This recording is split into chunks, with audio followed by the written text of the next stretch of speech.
Hello, I'm Lieutenant Jennifer Carell with the San Bernardino Police Department.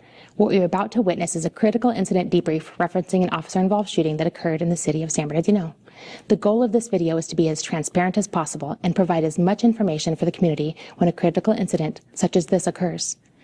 Due to the graphic nature of this video, viewer discretion is advised. On Thursday, November 7th, 2024, just after 9 o'clock in the morning, two uniformed San Bernardino police officers in a marked unit conducted a traffic stop for vehicle code violations in the area of 7th Street and Western Avenue in the city of San Bernardino. Once the vehicle was stopped, both officers had approached.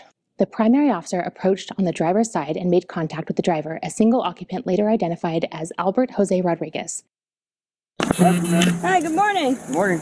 You have window tint, and then you just rolled that stop. You didn't make a complete stop, okay? She informed Rodriguez why he was stopped and asked him to roll down the passenger side window, which he did.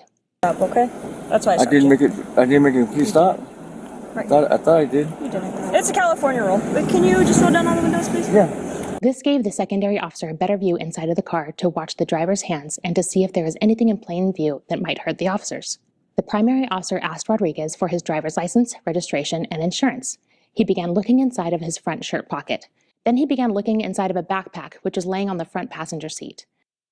Rodriguez seemed to not be able to locate the items, and then after enough time had passed, the backing officer told Rodriguez to stop looking for the items. What's going on here? Take your hand out of the bag. You know how the rules, right? I don't have nothing in there. It's cool. You know how it goes, right? But I don't have nothing in there. He was then instructed to take off his seatbelt. Why don't you go ahead and take the seatbelt off the seatbelt?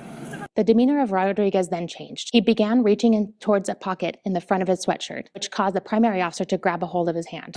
Hey, get your hands out of your pockets, dude. The backing officer now had his handgun pointed inside the car because he was also afraid that the driver might be trying to possess a weapon. Taking your pockets, now you're taking your Okay.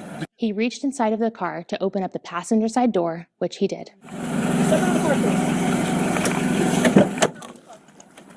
Then you can see the driver tried to flee by putting the vehicle in drive. The backing officer grabbed a hold of Rodriguez's right arm, in which Rodriguez stiffened and actively fought against the officer, trying to control him. The officer tried to undo the seatbelt and let dispatch know of their location and what was going on in order to get backing officers there to help them. The secondary officer is still trying to maintain control of Rodriguez by holding onto him by the sweater and trying to control his whole upper body. The primary officer decided to open up the driver's side door to get better control while reaching in, and now both officers were trying to get control of Rodriguez. The secondary officer was now leaning completely into the vehicle over the passenger seat to get a hold of Rodriguez, who is thrashing back and forth, fighting the arrest and resisting. In their body-worn camera video, you can hear the vehicle's engine start to rev. Rodriguez was able to break free of the grip long enough to accelerate away, throwing the primary officer backwards and dislodging the secondary backing officer's balance, who was now completely inside the vehicle with Rodriguez erratically driving away. The backing officer had his arms around Rodriguez, trying to gain control of him, and while doing so, he felt a hard object near Rodriguez's waistband, which he believed to have been a firearm. He also felt Rodriguez grabbing in that direction. The backing officer gave Rodriguez a command to stop and warned him that if he didn't, he would have to use lethal force against him. Stop! I'll shoot you! Believing Rodriguez was armed, seeing his refusal to comply with commands to stop, and having the vehicle drive erratically towards a busy intersection, the officer fired one round at Rodriguez. Rodriguez let go of the steering wheel, and the officer was able to gain control of the wheel and attempted to steer the vehicle out of the way of bystanders and other motorists. Eventually, the backing officer was able to turn the vehicle towards the side of the roadway and slow it down by going up and over the curb, where it came to a complete stop.